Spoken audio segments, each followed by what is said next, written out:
Hey everybody, Spencer here. Today we are reviewing Habroxia 2 for the PlayStation 4 and PlayStation Vita. All the footage you are seeing is from the PlayStation 4 version on my PlayStation 5, and the publisher was nice enough to give me a review code to check out the game early. So, for all of you who may not know about Lillymo Games, I first heard about them with the original release of Habroxia. And while it was a pretty simple but fun enough shooter, I knew that there was a lot more potential for the idea. So, after the release of Twin Breaker, I was extremely excited to hear that Lillymo was going back to Habroxia, and now with Habroxia 2 is basically making it bigger and better in just about every way. And the fact that it was coming to the Vita was basically just icing on top for me personally.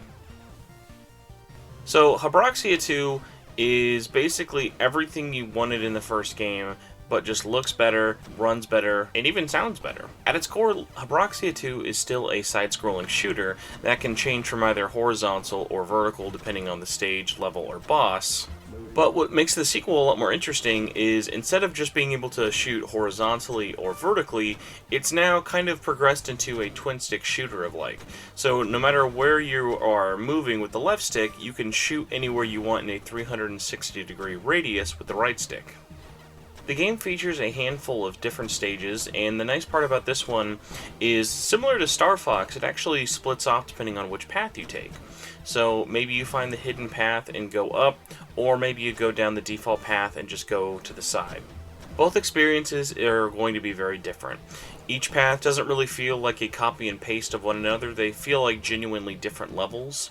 The bosses are pretty similar to the first one, but not in a bad way. The patterns are a lot more aggressive, and I was really surprised at how much the enemies overall were so much harder than the first Habroxia. Now, if you're having a bit of a hard time with the game, thankfully there are credits. Credits can be used in the skill upgrade shop, and this you can shoot more powerful, have better specials, get more boost, get more health, anything like that to make the game easier. And basically, if you just keep playing levels enough, you will just progressively get stronger and stronger and stronger. And it was such a really gratifying loop of starting the game in those early levels just barely making it out with a scratch of health, and then by the time you are almost fully upgraded, or at least done with your first playthrough of the game, it's so funny then to think how much you just slam through these levels. So it's really satisfying as you're going through levels either for the first, 5th, or 10th time to see not only how much easier it is due to your new skill upgrades, but also be able to memorize enemy patterns and kind of just know what to expect and aim for as high of a score as possible. Now that being said, a bit of a criticism I do have is, while I did appreciate there being a whole lot more levels and bosses than the first Habroxia, I did feel like some of the levels definitely had deja vu, in the sense mostly of they were designed differently, but some of the backgrounds just were similar enough that I would almost have moments of playing the game and thinking, okay, I'm having fun, but this level definitely feels like one I played 3 levels ago, so am I doing this one over by mistake, or what's going on?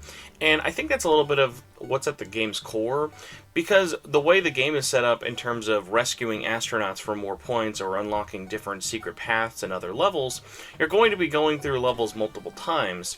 Now, obviously, I think the minimum is going to be 2 if you can get everything in one run, but playing through the same level and then having different levels have similar vibes to previous levels just kind of has a little bit of a recycled feeling, which is sort of hard to shake off, but again, this is a pretty cheap digital title, and at the end of the day, I was having more fun with the level design than I was criticizing it. Just something to point out. Thankfully, while some of the levels did feel a little bit the same, I was very, very pleased with the new soundtrack in this one. The music was really, really great and a nice thing to accompany me as I was trying to platinum the game. Speaking of trophies, I do want to mention a big shout out to this game's trophy list being a really, really good thing in terms of you can tell someone who really cared about trophies was behind it. The trophies don't ever feel too easy, they don't feel like you're getting it in an hour, but they also are aware that, like, hey, this isn't like a game you're going to spend 50 to 100 hours in. You're not going to have to S-rank, no-hit everything to get the platinum.